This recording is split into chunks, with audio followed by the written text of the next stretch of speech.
Hello, good morning everyone. Our lesson for today is on addition and subtraction of fractions.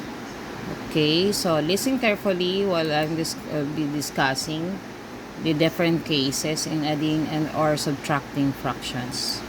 Okay, so I have here already the first case number 1, we have similar fractions. How to add similar fractions. Okay, we have here, wait lang.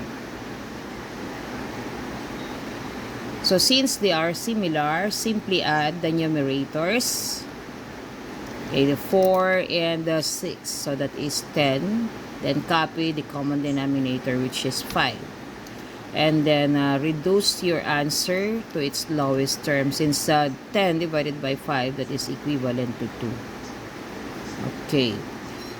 Same is true with subtraction. So let's say we have 5 over 7 minus 2 over 7.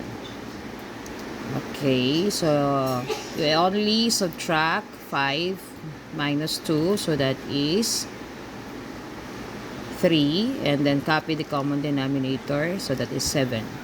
So the answer is 3 over 7, which is already in its lowest term. Okay. For case number 2, we have dissimilar fractions. How are you going to add dissimilar fractions? So we have here 1/2 plus 4 over 5. First thing for you to make is to find the LCD. What is LCD? That is least common denominator. So what is the common denominator of 2 and 5? That is 10. So changing this 1/2 with the denominator of 10, we are going to divide that by 2. So 10 divided by 2, that is 5, multiplied by the numerator. So times 1, that is 5. Then we put 10 plus, same process with that. So 10 divided by 5, it's 2 times 4, that is equal to 8 over 10. Then we add the numerators 5 and 8. So that is equal to 13 over 10. This improper fraction 13 over 10 is already accepted as the correct answer, since one of it is already a prime factor or prime number, which is 13. They do not have already what they call this, the same factors. Okay, so leave it as is. Another one, so let's have there 7 over 8 minus 3 over 8. Okay, 3/5 rather.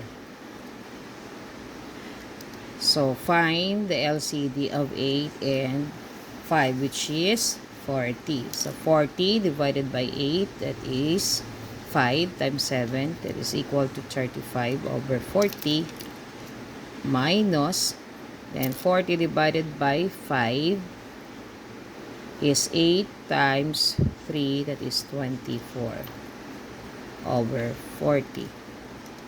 Then subtract 35 minus 24, which is, that is 11 over 40. That's it. Then we have here case number 3, that is mixed numbers. How to add mixed numbers? So you are going to let's move this one. Okay, so your first thing is strategy number 1 or method number 1. You are going to change this mixed numbers into improper fraction. So how to do that? Multiply the denominator to the whole number, then add the numerator and copy the denominator. So we have this 2 times 1, 2 plus 1 is 3, then copy 2, and then plus, we have there 3 times 5, 15, plus 2, that is 17 over 3. And then we are going to find the LCD, which is 6. The LCD is 6, or the least common denominator is 6. So 6 divided by 2, that is 3 times 2, or rather 6 divided by 2, that is 3 times 3, that is 9. So 9 over 6 plus, so another, the denominator is 6. Okay, divided by 3,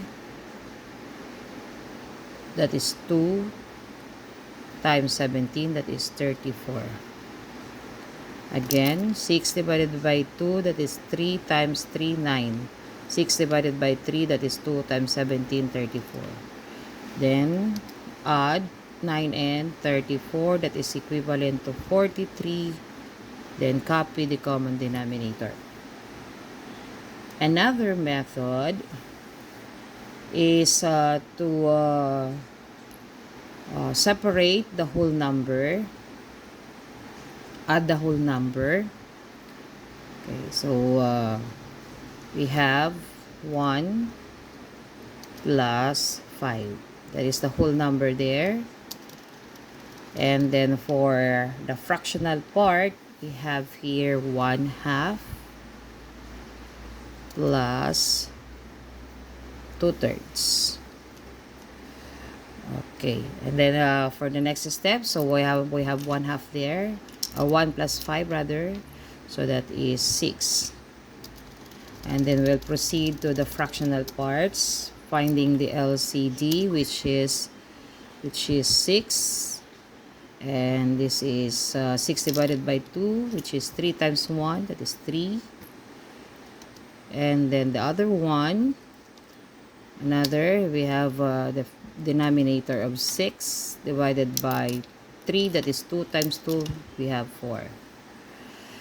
And then we have copy that, and we add the fractions. We have 3 plus 4, we have 7 over 6.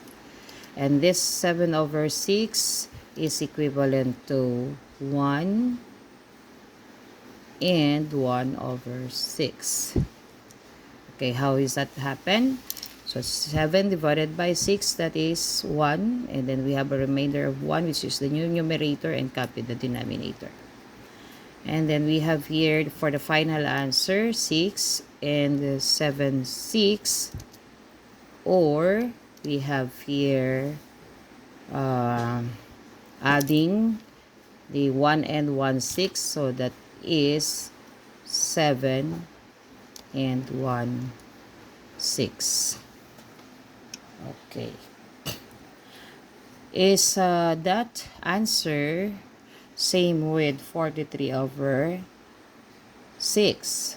Okay, let's check if these are equal by multiplying the denominator to the whole number, 6 times 7 plus 1, so that is 43 over 6. They have the same answer. Okay, so whichever of the two methods is more easier for you to add or subtract these mixed numbers, it's up to you. Good luck, and I will just send to you the activity. We have here the activity. I will send it to you in our GC. Okay, that's it. Keep safe, everyone.